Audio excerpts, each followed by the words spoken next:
तो शुरू करते हैं पहले क्वेश्चन को डिकोड करने से। याद रखिए दोस्तों, आप जो हम लोग क्वेश्चन करेंगे सेकंड टाइप के, उसमें हमें पी एन और आर को ढूंढना है। सिंपल है, जैसे सिंपल इंटरेस्ट में हमने फार्मूला यूज़ किया था, वैसे यहाँ पे कंपाउंड इंटरेस्ट में कंपाउंड इंटरेस्ट का फार्मूला यूज़ करके इस चीज़ को सॉल्व करना है। ठीक है, तो क्वेश्चन पढ़ते हैं। At what compound rate of interest a sum of 20,000 will amount to 29,282 rupees in 4 years. अब यहाँ पे डेटा क्या क्या है वो मैं लिख सकता हूँ सीधे से।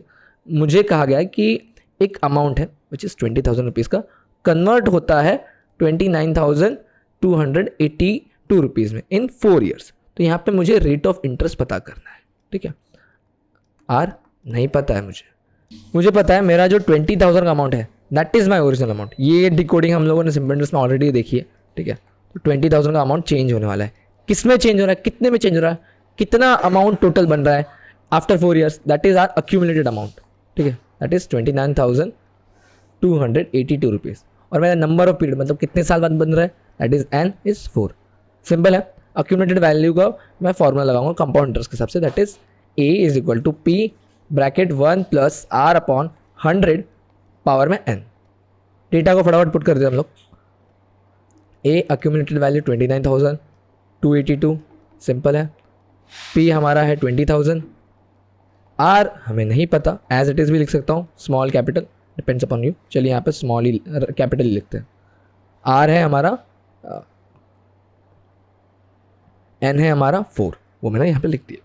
अब सिंस मुझे आर की वैल्यू चाहिए तो मुझे आर के आसपास की चीज़ों को इक्वल के साइन के उस तरफ भेजना होगा। ठीक है, सबसे पहले मैं ये 20,000 जो इस पूरे ब्रैकेट से मल्टीप्लाई करा वो इक्वल के उस तरफ भेज के डिवाइड में डाल दूंगा।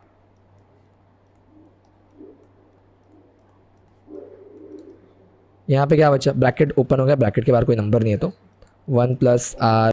अब जब हमने यहाँ पे 20,000 को ट्रांसफ़र किया तो हमारे पास यहाँ पे इक्वल के इस तरफ बचेगा जस्ट 1 प्लस आर अपॉन 100 पूरे के पावर में 4। ठीक है, अब ये बचा।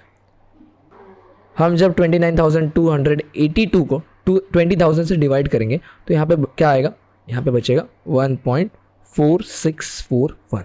ठीक है, यहाँ इक्वल के इस तरफ, अब चूंकि हमें ब्रैकेट खोलना है तो इसके ऊपर ये जो पावर है 4 है, इसे हमें इक्वल के उस तरफ भेजना पड़ेगा। तो अब देखिए पावर का कैसा होता है कि जैसे साइंस में होता है मल्टीप्लिकेशन इक्वल के उस तरफ जाके डिवीजन होता है, एडिशन सब्ट्रैक्शन होता है। ठीक है, वैसे ही अगर इक्वल के इस तरफ अगर कोई पावर में नंबर है, ये 2 का पावर 2 दैट इज़ 4 होता है, 2 अंडर रूट 2 दैट इज़ 2 का क्यूब, ये होता है इन दोनों के बीच का रिलेशन। ठीक है, तो यहाँ पे जो नंबर पावर में है इक्वल के उस तरफ जाने के बाद वो अंडर रूट कर देगा। ठीक है, मैं फिलहाल इसे एज इट इज़ रखता हूँ फॉर नॉट स्किपिंग स्टेप्स। ठीक है, क्योंकि ये कैलकुलेशन है, ये दोस्तों ध्यान दीजिएगा। अब ये जो पावर में 4 है वो मैं इक्वल के उस तरफ भेज दूंगा। तो ये जो आपके पास नंबर बचा दैट इज़ 1.4641। ठीक है, ये आ जाएगा 4 रूट अंडर रूट में। ठीक है, 1.4641। यहाँ पे बचेगा अब 1 प्लस आर अपॉन 100। ओके, अब इसका आपको कैलकुलेशन थोड़ा हैवी होता है। ठीक है, आपको सॉल्व करना पड़ेगा। लॉग बुक्स इसके लिए आप यूज़ कर सकते हैं, और अगर वो नहीं तो आपको खुद से इसका आंसर निकालना पड़ेगा। मैं फ़िलहाल यहाँ पे इसका आंसर लिखता हूँ। इसका फाइनल आंसर होता है 1.1। ठीक है, यहाँ पे हमारे पास बचा है 1 प्लस आर अपॉन 100। मैं यहाँ पे 100 से 1 में क्रॉस मल्टीप्लिकेशन कर दूँगा। ठीक है, तो यहाँ पे बचेगा 100 प्लस आर अपॉन 100। ठीक है, अब ये जो 100 यहाँ पे डिनोमिनेटर था वो इक्वल के उस तरफ जाके मल्टीप्लाई करेगा क्योंकि यहाँ पे डिवाइड कर रहा था। तो 1.1 into 100 is equal to 100 plus R. ये 1.1 इंटू 100 बन जाएगा 110। यहाँ पे है 100 प्लस आर, ये 100 प्लस कर रहा है, यहाँ पे जाके माइनस करेगा। 110 minus 100 is equal to R which is nothing but 10%। ठीक है, बहुत सिंपल था, बस कैलकुलेशन हैवी था ये दोस्तों। ठीक है, क्या किया हमने, कुछ नहीं, जस्ट फार्मूला पुट किया। क्या किया हमने, कुछ नहीं, जस्ट फार्मूला पुट किया और बेसिक सॉल्यूशन के साथ हमें आंसर मिल गया। हम कुछ और सम्स को देख लेते हैं। जैसे कि आप ये 26 सम देख सकते हैं, एक्जैक्टली सेम टू सेम है। यहाँ पे भी आपको रेट ऑफ इंटरेस्ट पता करना है, ठीक है, सेम जैसा हमने पिछला वाला सम किया था। क्वेश्चन पढ़ लेते हैं। जय kept 20,000 for 4 years in a bank as a fixed deposit. At the time of maturity, he received total amount of 27,210 with compound interest. Find rate of interest. Again formula लिखिए, पहले डेटा लिख देते हैं। P है आपका यहाँ पे 20,000, again आपका N है 4 years, ये भी सेम टू सेम है ऐसे तो, और आपका accumulated अमाउंट है, ये थोड़ा चेंज है 27,210। फॉर्मूला में हम लोग इसको यूज़ कर लेते हैं। accumulated value is equal to 1 plus accumulated value is equal to P bracket में 1 प्लस R अपॉन 100 पावर में N। A की वैल्यू है 27,210, P की वैल्यू है 20,000, R नहीं पता दोस्तों, ठीक है, पावर में यहाँ पे N है। तो अब हम यहाँ पे 27,200 को 210 को 20,000 से डिवाइड करेंगे, और यहाँ पे अगेन हमारे पास बचा है 1 प्लस R अपॉन 100 की पावर में 4। इसका आंसर आएगा आपका 1.3605, ठीक है। इसको फिर आपको अगेन 4 अंडर रूट में इसकी वैल्यू निकालनी है। इसको थोड़ा मैं प्रॉपर लिख देता हूँ, और यहाँ पे आपका 1 प्लस R अपॉन 100 बचेगा। R की फाइनल वैल्यू यहाँ पे 8% आएगी। आप सॉल्व कीजिएगा, और अगर आपको कोई भी डाउट हो तो आप मुझसे पूछ सकते हैं, ठीक है। तो ये आपका सेकेंड टाइप का सम है। Let's quickly move to your third type of sum, ठीक है, जहाँ पे सिंपल इंटरेस्ट का भी रूल आएगा। देखते हैं। तो ये है आपका क्वेश्चन टाइप 3, ठीक है। यहाँ पे क्या कहा गया, difference between simple interest and compound interest on a certain amount for 4 years is 10% is 1,282। Find the principal. यहाँ पे क्या कहा है कि कंपाउंड इंटरेस्ट सिंपल इंटरेस्ट के बीच का एक अमाउंट दिया गया है, और हमें नंबर ऑफ ईयर्स यानी कितने टाइम के लिए रखा गया होगा और कितने रेट परसेंटेज के हिसाब से उससे चार्ज किया गया, आपको प्रिंसिपल फाइंड आउट करना है। अब देखिए, हमारे पास अगर सिंपल इंटरेस्ट की वैल्यू होती तो हम उसका फॉर्मूला यूज़ कर लेते थे, कंपाउंड इंटरेस्ट की वैल्यू होती तो हम उसका फॉर्मूला यूज़ कर लेते, बट दोनों की एक्चुअल वैल्यू है ही नहीं हमारे पास, ठीक है। हमारे पास दोनों के बीच का डिफरेंस है, तो कोई बात नहीं सर। याद रखिए दोस्तों, आपका जो कंपाउंड इंटरेस्ट होता है वो हमेशा सिंपल इंटरेस्ट से बड़ा ही होता है। चीज़ याद रखिएगा। अगर आपको इस पर कोई डिटेल्ड एक्सप्लेनेशन चाहिए तो मैं इसके लिए एक शॉर्ट वीडियो बना दूंगा और वो आपके लिए अपलोड कर दूंगा, ठीक है। ये चीज़ याद रखिएगा। तो हमेशा जब भी ऐसे आपको डिफरेंस वाले सम आएंगे, कोई आपको कन्फ्यूजन नहीं रखना है। हमेशा इक्वेशन कुछ इस तरह का बनेगा, compound interest minus simple interest. Compound interest हमेशा बड़ा होता है, और जो भी आपको डिफरेंस की वैल्यू दी गई होगी, यहाँ पे डिफरेंस की वैल्यू क्या दी गई सर, 1282 या फिर 1282 रुपीज़, ठीक है। यहाँ पे हम इसकी वैल्यू को लिख देते हैं, ठीक है। अब मैं यहाँ पे कोई आपको रॉकेट साइंस नहीं सिखाना चाहता। मैं यहाँ पे आपको सिंपल इन्हीं दोनों के जो फॉर्मूलाज हैं हमारे पास, वो यहाँ पे पुट करके इस क्वेश्चन को सॉल्व करना सिखाऊंगा। दोस्तों, अब तक अगर हम लोगों ने कंपाउंड इंटरेस्ट की बात नहीं की थी तो सिंपल है, ठीक है। हमारे पास अक्यूमुलेटेड कंपाउंड इंटरेस्ट के मामले में हमारे पास अक्यूमुलेटेड वैल्यू की फॉर्मूला है, ठीक है, दैट इज दिस, ठीक है। अगर हमें कंपाउंड इंटरेस्ट इसमें से इस केस में निकालना होता है तो हमें क्या करना होता है, simple, just nothing, compound interest is equal to A which is accumulated value minus P. ये हमारा एक तरह का फॉर्मूला है, ठीक है। तो अब इसी चीज़ को हम यहाँ पे यूज़ करने वाले हैं। ए की वैल्यू हमारे पास है, मतलब ए का फॉर्मूला हमारे पास है, ठीक है, तो वो हम यहाँ पे यूज़ करने वाले हैं। तो दोनों के रिस्पेक्टेड फार्मूलाज लिख देते हैं। ए का फॉर्मूला मैं यहाँ पे डायरेक्ट सब्स्टिट्यूट करता हूँ, विच इज़ पी, ठीक है। तो ये कंपाउंड इंटरेस्ट का एक तरह से हम लोगों ने फॉर्मूला बना दिया लॉजिकली, ठीक है। तो इस चीज़ को हम यहाँ पे अगेन लिख लेते हैं। तो अब हम यहाँ पे सी आई का जो यहाँ पे हमने फॉर्मूला बनाया है वो लिख लेते हैं। थोड़ा बड़ा दिख रहा है but this is what it is, ठीक है। सी आई का फॉर्मूला हम लोगों ने यहाँ पे निकाला है, पी ब्रैकेट में 1 प्लस आर अपॉन 100 पावर में एन माइनस पी। ये याद रखिएगा, माइनस पी बिल्कुल मत भूलिएगा। ये सी आई का फॉर्मूला है। एस आई का फॉर्मूला आई होप आपको याद होगा, P into N into R upon 100, ठीक है, इज इक्वल टू 1282 रुपीज़। अब इस ब्रैकेट को आपको ब्रैकेट में आपको वैल्यूज़ रखनी है, इसमें SI में आपको वैल्यू रखनी है, ठीक है। P हमें नहीं पता दोस्तों यहाँ पे, चाहिए तो P कॉमन ले लेते हैं हम लोग यहाँ पे, ठीक है। एक बड़े से ब्रैकेट में इसे मैंने थोड़ा ये वाला ब्रैकेट बनाया दोस्तों, घनिष्ठ कोष्ठ वाला, ठीक है।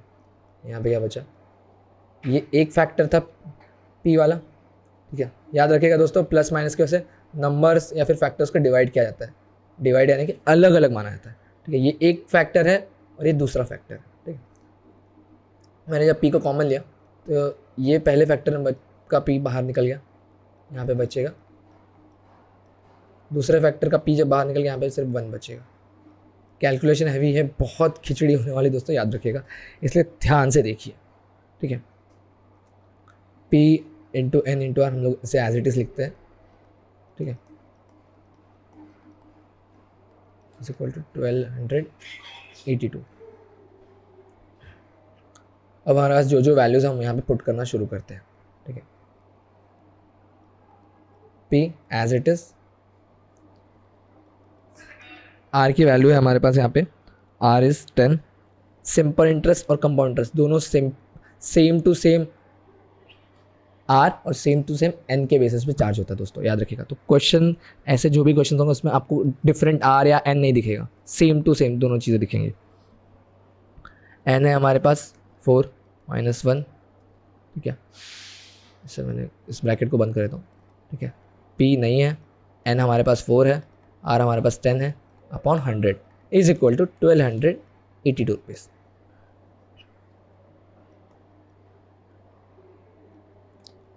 यहाँ पे चाहिए तो मैं इसे कैंसिल कर देता हूँ। अब ये जो डिनोमिनेटर में 10 है, ये 1 से मल्टीप्लाई करेगा और ये बन जाएगा 10 + 1, denominator same to same, power में 4। इसलिए देखिए कुछ कुछ जगहों पे हाईलाइट करते जाता दोस्तों, जो मुझे पता है आपको डाउट आ सकता है, ठीक है।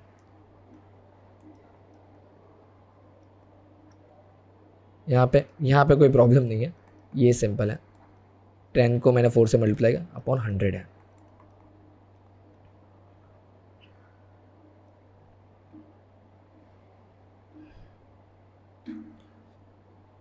P हमारा अभी बाहर वेट कर रहा है।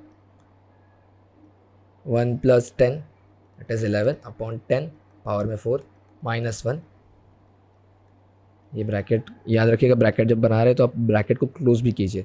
ये 40P या फिर P40 आप दोनों लिख सकते हैं। 40P इज़ लुकिंग बेटर, तो मैंने उसे 40P लिखा है। ये 1282 अब भी साइड में पड़ा हुआ है, उसका अभी तक कोई रोल नहीं आया है, ठीक है। जब मैं 11 में 10 से डिवाइड करूँगा, लाइक 10 इज़ डिवाइडिंग 11, तो ये बन जाएगा 1.1 के पावर में 4 -1 अगेन।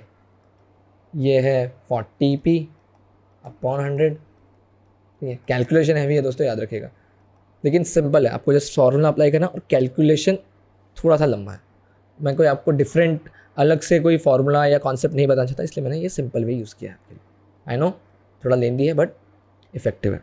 1.1 के पावर ऑफ 4 का वैल्यू आप जब निकालेंगे तो दैट विल बी 1.46 कैल्सी में आप कर लीजिएगा, ठीक है। ये मैं चाहता हूँ तो इसे मैं 4P अपॉन 10 बना लेता हूँ, ठीक है। 1218 ये 4P सॉरी ये P मल्टीप्लाई बाय 0.46 होगा माइनस, चाहिए तो मैं इसे भी P इंटू 0.4 कर लेता हूँ। मैंने क्या किया है दोस्तों, यहाँ पे मैंने 4 में 10 से डिवाइड कर दिया, ठीक है, इज इक्वल टू, अब इसे आप माइनस करके सॉल्व करेंगे तो इसका आंसर आएगा 0.06 इंटू P। मैंने इन दोनों को एक दूसरे में माइनस किया है, ठीक है। क्या मैंने माइनस किया, 0.46 और 0.4 और P उनके साथ एडिशनली मल्टीप्लाई करता है, इसलिए वो वेरिएबल वाला सब्ट्रैक्शन हुआ है दोस्तों यहाँ पे, ठीक है। अगर ये चीज़ आपको नहीं आती तो आप ये भी मुझसे पूछ सकते हैं, मैं इसके लिए भी आपको गाइड कर दूंगा, ठीक है। अब P को एक साइड रखते हैं हम लोग और 1282 को 0.06 से डिवाइड करके जो भी पी का वैल्यू आएगा वो आप मुझे नीचे कमेंट सेक्शन में ज़रूर बताइए, ठीक है। सेम टू सेम इसका जो 30th क्वेश्चन है वो भी एग्जैक्ट सेम टू सेम आपको फॉर्मूला अप्लाई करना है, ऐसे ही इसे सॉल्व करना है। देखिए यहाँ पे लिखा है the difference between simple interest and compound interest on a certain principal for 2 years at 6% rate of interest per annum is 13.50. Find the principal, again same to same, CI minus SI is equal to 13.50. इस equation से formula put कीजिए और principal का amount नीचे comment section में ज़रूर बताइए। अब इसका एक लास्ट टाइप का समय जो कंपाउंड इंटरेस्ट का आपके एक्सरसाइज में है उससे हम लोग करते हैं और फिर इस एक्सरसाइज को ख़त्म करते हैं। सो अब इस बार क्या होगा, यहाँ पे आपको सिंपल इंटरेस्ट की वैल्यू दी गई है, आपको कंपाउंड इंटरेस्ट की भी वैल्यू दी गई है। हाईलाइट कर दो, मच बेटर। सिंपल इंटरेस्ट और कंपाउंड इंटरेस्ट दोनों की वैल्यू दी गई है। हमारे पास n है, नंबर ऑफ ईयर्स, ठीक है।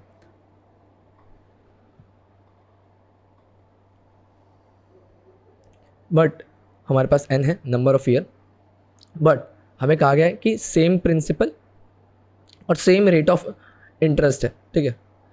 इसके हिसाब से सिंपल इंटरेस्ट और अक्यूमुलेटेड, इसके हिसाब से सिंपल इंटरेस्ट और कंपाउंड इंटरेस्ट की वैल्यू दी गई है, ठीक है। और लास्ट में हमें पूछा भी यही गया है कि चलो ठीक है, सेम प्रिंसिपल है, सेम रेट है, बट वो है क्या देख रहे हैं। अब यहाँ पे क्या होगा, ऐसे क्वेश्चन पे पिछले वाले क्वेश्चन में क्या था, हम लोग को डिफरेंस दिया गया था, n दिया था, r दिया था और p पूछा था। कुछ क्वेश्चन ऐसे भी हो सकते हैं जिसमें आपको n पूछा जाए या फिर r पूछा जाए। डिफरेंस वाला क्वेश्चन है, CI माइनस SI वाला, सेम टू सेम हमें पैटर्न को फॉलो करना है, ठीक है। अब यहाँ पे क्या है कि हमें सिंपल इंटरेस्ट और कंपाउंड इंटरेस्ट पता है।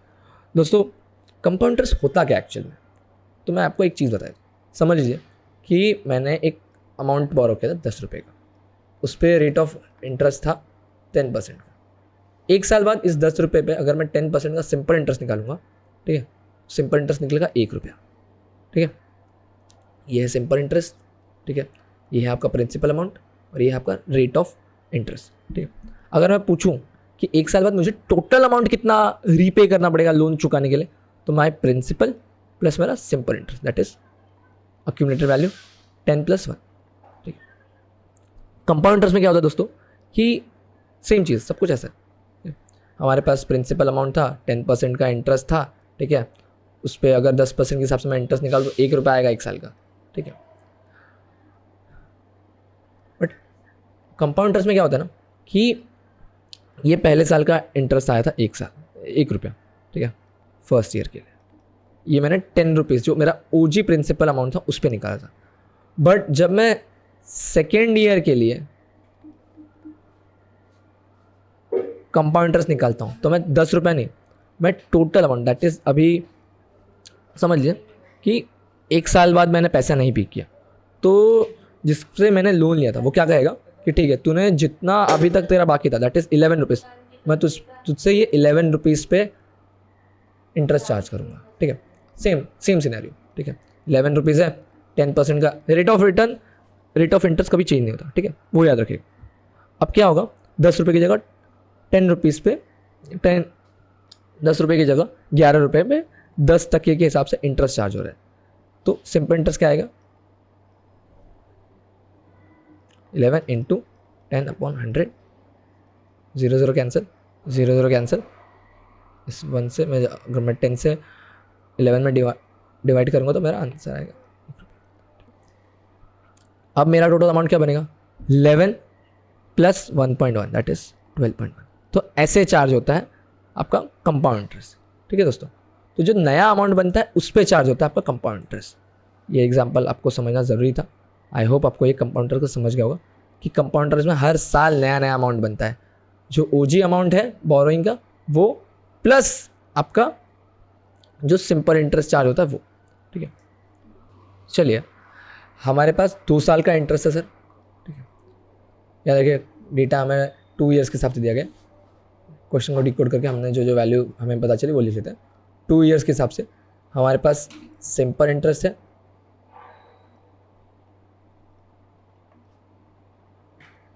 विच इज 7,200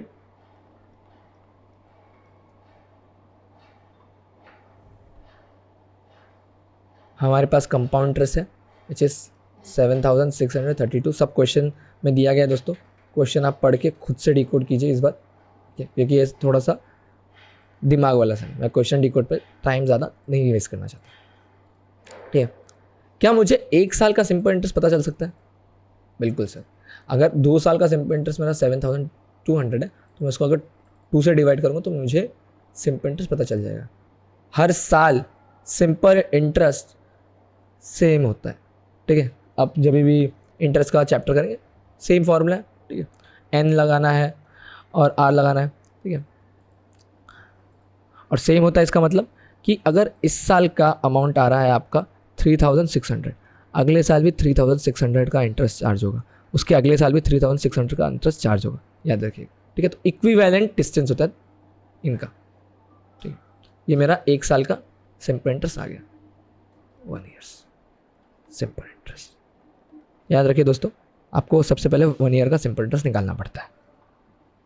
अब इसके बाद यहाँ पे हमें सेकंड स्टेप क्या करना होता है, ये होता है आपका स्टेप 1।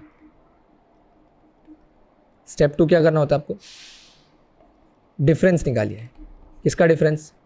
CI माइनस SI का। ठीक है, CI क्या है हमारे पास यहाँ पे 7,632 माइनस SI क्या है हमारे पास 7,200। 2 ईयर्स का दोस्तों जो क्वेश्चन में दिया है वो CI और SI का माइनस करना है आपको। ठीक है, ठीक है, क्वेश्चन गिवन। ठीक है, क्या आएगा इसका वैल्यू 432 रुपीज़। ठीक है, अब एक फॉर्मूला आपको बताता हूँ जादू की तरह, वो देख लीजिए। Rate of return is equal to difference between CI and SI।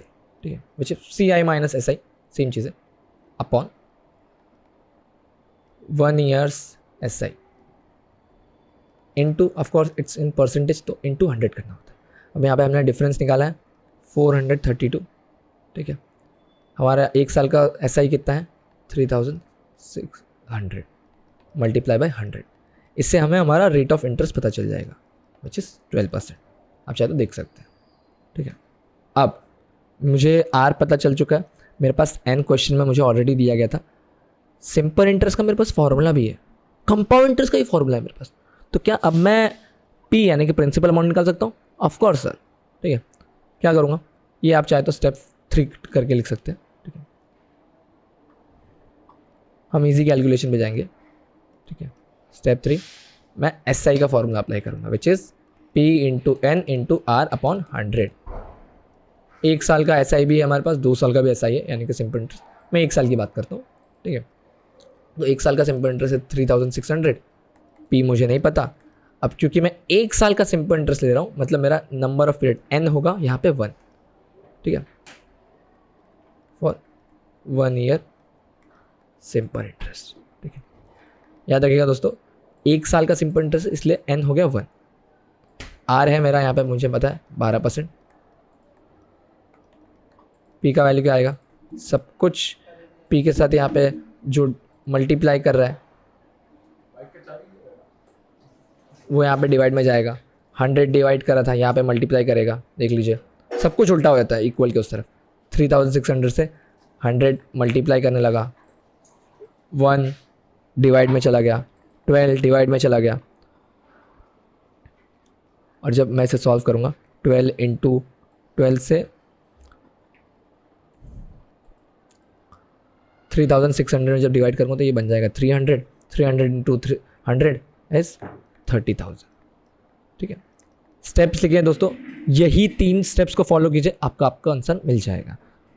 ऐसा ही सेम टू सेम क्वेश्चन है 31 क्वेश्चन, जो कि आई एम अज्यूमिंग कि आप खुद से सॉल्व करें, और इसका जो फाइनल आंसर होगा वो आप मुझे कमेंट सेक्शन में ज़रूर बताइएगा। ठीक है, प्रिंसिपल वैल्यू क्या है इसकी और रेट ऑफ रिटर्न क्या होगा। मैं हमारे एप्लीकेशन पे ये सारे PDFs अपलोड करने वाला हूं दोस्तों, जहाँ पे सारे के सारे आंसर आपको मिलेंगे।